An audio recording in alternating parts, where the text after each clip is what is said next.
Hey guys, welcome back to our channel. இன்றைக்கி நம்ம சேனலில் எதை பற்றி பார்க்க போகிறோன்னா, இந்தியாவை பொறுத்த வரைக்கும் பார்த்திங்கன்னா இந்தியா டூர் ஆஃப் ஸ்ரீலங்காவை பொறுத்த வரைக்கும் பார்த்திங்கன்னா T20 மற்றும் ODI போட்டிகள் நடந்துகிட்ருக்கு. T20 பார்த்திங்கன்னா ஒரு ஒயிட் வாஷ் பண்ணிட்டாங்க. ஸ்ரீலங்கா பார்த்திங்கன்னா இந்தியா ஸ்ரீலங்கா ஒரு ஒயிட் வாஷ் பண்ணிட்டாங்கன்னே சொல்லலாம். ஏன்னா 3 T20யுமே பார்த்திங்கன்னா இந்தியா வின் பண்ணியிருக்காங்க. அதே போல் பார்த்திங்கன்னா இப்போதைக்கு பார்த்திங்கன்னா ODIs நடந்துகிட்ருக்கு. முதல் ODI முடிஞ்சிருச்சு. முதல் ODI பார்த்திங்கன்னா டையில் முடிஞ்சிருக்கு. அதனால் இந்தியாவுக்கு ஒரு மிகப்பெரிய ப்ராப்ளமாக இருக்குது. அதை பற்றி இந்த வீடியோ டீலாக பார்க்கலாம். நம்ம சேனலுக்கு ஃபஸ்ட் டைம் இருக்கலாம், மறக்காம சப்ஸ்கிரைப் பண்ணிங்க, கூட பெல் ஐகானை ப்ரெஸ் பண்ணிங்க.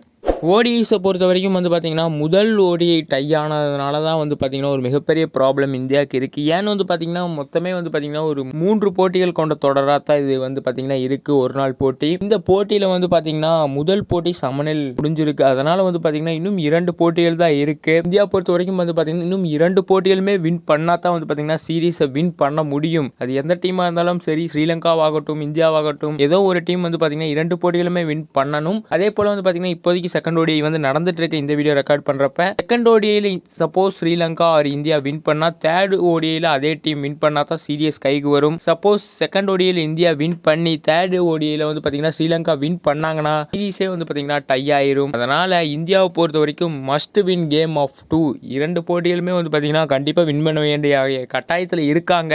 இரண்டாவது போட்டியை பொறுத்த வரைக்கும் இந்தியா வின் பண்ணாலும் மூன்றாவது போட்டியில் பாத்தீங்கன்னா இந்தியா ஒரு பெர்ஃபெக்டா ப்ளே பண்ண வேண்டியது ரொம்பவே அவசியம். ஏன்னா ஸ்ரீலங்கா செகண்ட் மேட்ச்ல லாஸ் ஆனாங்கன்னா தேர்ட் மேட்ச் கண்டிப்பாக வின் பண்ண பார்த்தீங்கன்னா ட்ரை பண்ணுவாங்க. இதுக்கு எல்லாமே பார்த்தீங்கன்னா முக்கிய காரணமாக முதல் ODI தான் பார்த்தீங்கன்னா அமைஞ்சிருக்கு. அந்த மேட்சை பொறுத்த வரைக்கும் டை ஆகாமல் இருந்திருந்தால் இந்தியா ஈஸியாக சீரீஸை வின் பண்ணியிருக்கலாம். அடுத்தடுத்த போட்டிகளும் நடக்க போகுது. செகண்ட் ODIயும் நடந்துட்டு இருக்கு. என்ன நடக்க போகுது அப்படிங்கிறது எல்லாமே நம்ம பார்த்தீங்கன்னா பொறுத்திருந்து பார்ப்போம். அது வரைக்கும் ஸ்டே டியூன்டு கைஸ்.